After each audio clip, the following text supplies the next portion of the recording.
Check it out, check it out. Ituturo ko sa inyo paano gumawa ng dynamic block na may flip, may stretch, tapos may rotation. So, ito, may sample ako dito. Ito, na-flip to. Tapos, na-stretch. Stretch yan.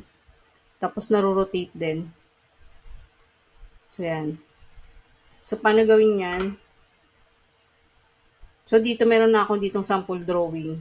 So, gawin natin block. Type B. Tapos, mag-create tayo dito ng block name. Lagay natin cut section. Tapos, pick point. So, ito, dito gusto ko yung pick point. Tapos, select objects. Then, okay. Tapos, pilapan mo natin itong attributes. Dito sa location, lagay natin S10. Tapos, sa cut section naman is A. Then, okay.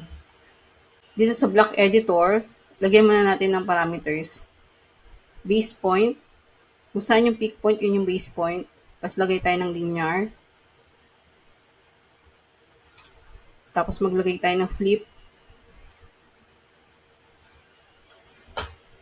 Tapos, rotation.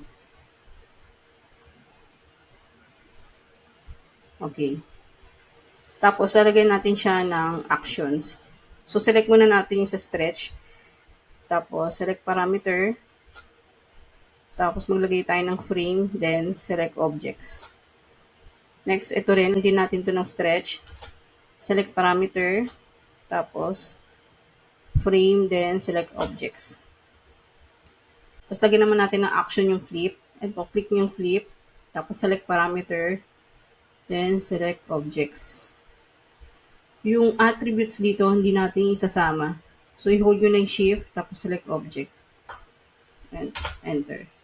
Next is yung rotate. Click nyo yung parameters.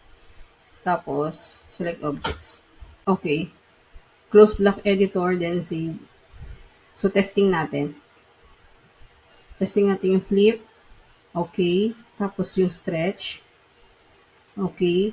Yung rotation. Okay.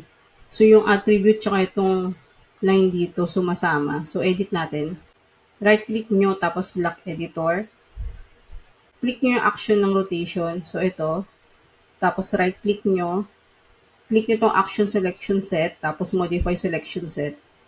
Tapos, right-click nyo ulit. Tapos, click nyo itong remove. Tapos, select natin yung objects na gusto nating i-remove. So, ito. Alisin natin to. Tsaka, ito. Then, enter. Close ulit yung block editor. Then, save natin. Ayan. So, try natin yung rotation ulit. Okay. So, hindi na siya sumasama. Yun lang.